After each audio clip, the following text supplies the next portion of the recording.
भारत की आधुनिक राजनीति का एक ही चाणक्य एक बार फिर हुआ साबित। शरद पवार को मिली धोबी पछाड़। अमित शाह के आगे सारे कथित चाणक्यों की निकली हवा। नीतीश, उद्धव और अब शरद दादा, सबका नंबर आएगा। एक होने से पहले ही रेत की तरह बिखर गया विपक्ष।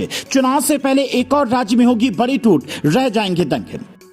महाराष्ट्र के घटनाक्रम ने एक बार फिर साबित किया है कि आधुनिक भारत की राजनीति में एक ही चाणक्य है। जिन शरद पवार की कंधों पर चढ़कर राहुल गांधी प्रधानमंत्री पद तक का सफर तय करना चाहते थे, आज उन्हीं शरद पवार को ऐसी धोबी पछाड़ मिली है जिसके बाद वो विपक्षी एकता को छोड़िए अपनी बची कुची पार्टी को बचाने में ही व्यस्त रहेंगे। लेकिन ये एक दिन में नहीं हुआ है। जिस दिन महाराष्ट्र में उद्धव ठाकरे ने बीजेपी को कथित धोखा देकर सरकार बनाई थी, उसी दिन शिवसेना का अंजाम तय हो गया था। फिर उसके बाद अजीत पवार ने जो काम किया था, उसके बाद एनसीपी का अंजाम भी तय था।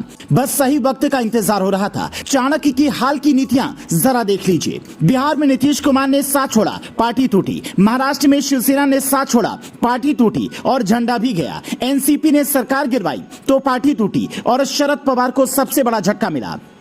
सियासत में खाना कैसे ठंडा करके खाया जाता है, यह अमित शाह और बीजेपी ने बार बार दिखाया है। महाराष्ट्र में जब कांग्रेस और शिवसेना एनसीपी के साथ मिलकर सरकार बनाई थी तो कहा गया था कि शरद पवार ने चाणक्य को मात दे दी, लेकिन बीजेपी ने तब कुछ नहीं किया। 2 साल सरकार चलानी दी और फिर शिवसेना के साथ क्या हुआ और अब एनसीपी का क्या हुआ, आपके सामने है। एनसीपी के पास कुल 53 विधायक थे, जिसमें से 30 विधायक अजीत पवार के साथ आ गए और बीजेपी शिंदे सरकार में शामिल हो गए। शपथ ग्रहण से पहले जब एकनाथ शिंदे और देवेंद्र फडणवीस मंच पर बैठे थे तो उनकी मुस्कान बहुत कुछ कह रही थी।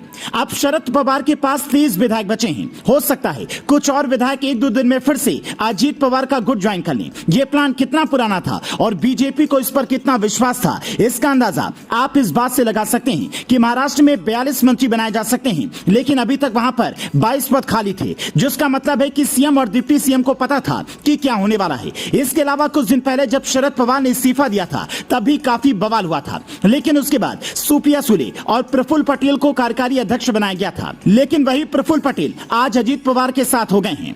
महाराष्ट्र में जो कुछ ये हुआ है और जो हो रहा है वो साबित करता है कि परिवारों की पार्टियां कैसे चलती हैं और जब भी पावर ट्रांसफर की बात आती है तो वो हर हाल में टूटती ही है। और इसके हाल ही में हुए अनेकों उदाहरण हमारे सामने हैं। सपा में जब पावर ट्रांसफर की बारी आई तो पार्टी टूट गई और शिवपाल यादव अलग हो गए। हरियाणा की इनेलो में जब पावर ट्रांसफर की बात आई तो परिवार और पार्टी दोनों टूट गए। शिवसेना में जब पावर ट्रांसफर की बात आई तो परिवार टूट गया और राज ठाकरे अलग हो गए। एनसीपी में पावर ट्रांसफर की बात आई तो अजीत पवार अलग हो गए। ऐसे और भी बहुत से उदाहरण भारत की राजनीति में हैं, लेकिन फिलहाल महाराष्ट्र पर फोकस रखते हैं और देखते हैं कि सुप्रिया सुले और शरद पवार अब क्या करेंगे।